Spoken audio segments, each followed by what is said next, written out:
नेहुराला नेहुराला गाइली त सासु के जगह वेली हो।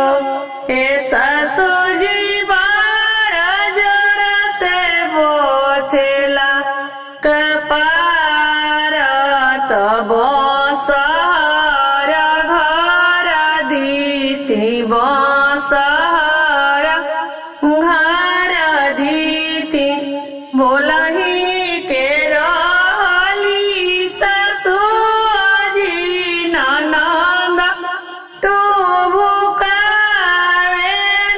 हो।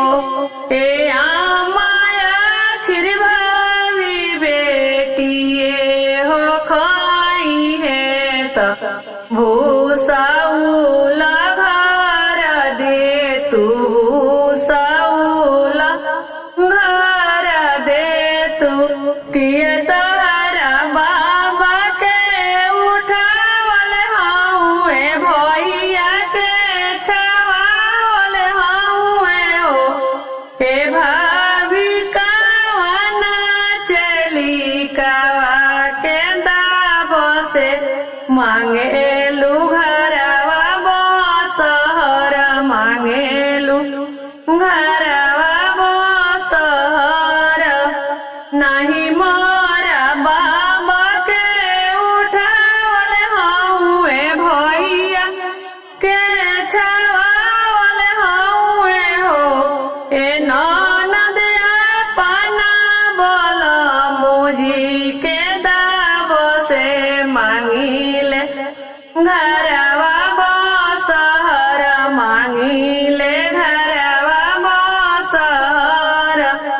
एक राती बीतल दसर राती आवरु तीसर राती हो।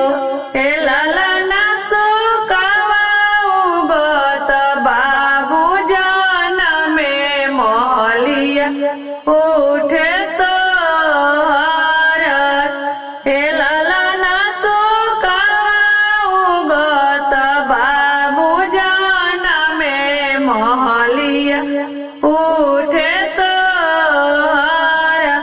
अतना बचन ननद सोनेली सुनाई न पावेली हो। ए ललना दुनु गोड़े नाचेली ननदिया कंगनवा हम बधइया लेबय।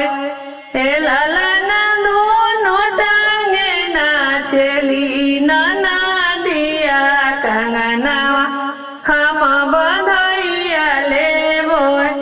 नचबू त नाचे ननदिया त दुनु टांगवा तुरी ले हो। ए न